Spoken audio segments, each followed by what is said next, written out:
How's it going, guys? This is Joel, and this is my review of trying to install the Ceiling Sam Tote Slide Pro. I found this first on TikTok and then saw it all over social media. It got super popular and seemed like people that were getting it were massive fans of it, and I just bought a house and obviously have a ton of clutter in there, as you can still see, so I figured I'd give it a shot and let you guys know how it went. This is definitely one of those things that if I'm able to do this by myself, literally anybody can. I don't have a handy bone in my body, so doing this was really easy.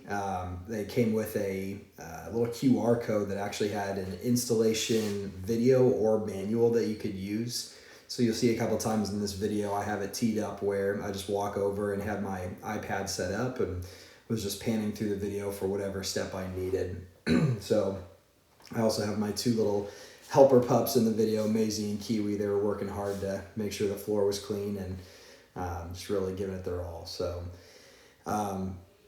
first thing you'll notice is I made a couple mistakes early on. I kind of did a little bit in advance of this video. I pre-drilled or pre-measured the holes. And they give you a couple different options. You can either run parallel or perpendicular with the struts in the ceiling. I went back and forth on this because I really didn't know how I wanted it to look. And if you look at their social media, they have both, but I was obsessed with the idea of all the storage being above the garage door. In the foreground on the right side, I have a little bit more space, so if I wasn't super stubborn, I definitely could have done it there. But this to me, I think is just going to look super crisp and clean.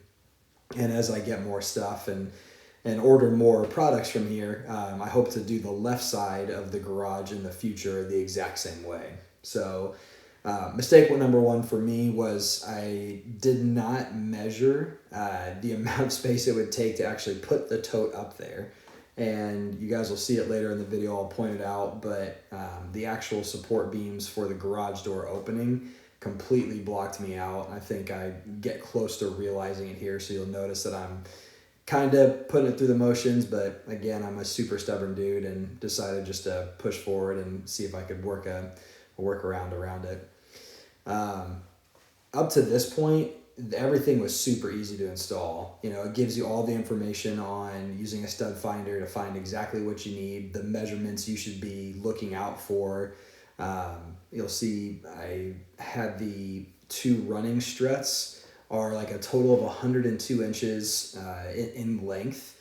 And there's like a gap you can see between the two there that can be anywhere from like 0 to 24 inches. I went ahead and went on the shorter side of that just so it looked crisp and I think was going to fit better in between, you know, the actual garage door pulley system and the right side there. But it gives you a lot of options, and again, makes it so easy that even if this was your first time doing something, you really won't struggle with it.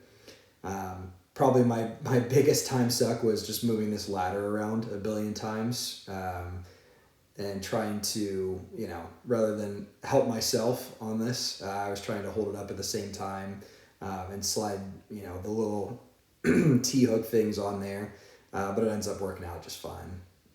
So this is the part I'm coming over. I'm emptying out one of the totes that, just like the video says, you can get these just about anywhere. I got these from Lowe's, the 27-gallon totes. They're honestly not that expensive, and it's kind of nice to have them all color coordinated and same size. You can see this is where I realized my mistake, and I'm trying to figure out what I need to do. I take a couple seconds here just to vent out some frustration and kind of plan through it. Luckily, I had a big brain break here, and I figured that I could literally shift them over just one strut. And so I unscrewed on both sides, you'll see here, and just flipped them and shifted it over. So it's a little bit more towards the center of the garage, but I think all in all, when I go to test it at the end and you'll see it, the bins slid on just fine, no issue. And I was actually really happy with making that choice. Probably should have started there, but that's okay. It's a learning lesson for all of us. So not only are you, when you do this, definitely measure what you're trying to have the overall layout, but definitely consider how much room you need for the bins. there's the missus coming in, seeing what kind of trouble I'm getting into. And then Maisie and Kiwi decide to take a little lunch break with her, so they bail out of the picture. Also, probably good to point out, I'm not demonstrating very good safety in these videos, so definitely don't copy me on this. Again, I don't know much at all of what I'm doing, but I think that speaks to how easy this whole system is to install. One thing here that I caught myself a couple times, but the video instructs you to take an empty tote and slide it on to check the spacing. Once you get one side, go ahead and tighten it down a little bit more. I left it untightened and I found myself fidgeting with it a bunch, and honestly just made a little bit more work than it was worth. I could have helped myself much earlier on trying to get it done.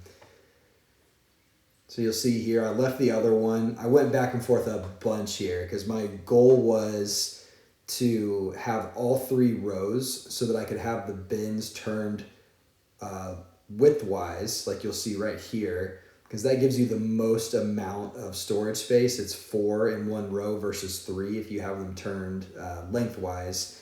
But because of how my garage is set up and the room that I was working with, I opted just to have 2 of those rows where the bins will go in with the longest side, and then the far right side is going to go in where they're, the narrow one.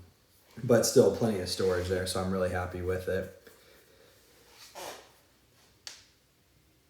Next up, I found one more mistake that I made, and this was entirely on my end.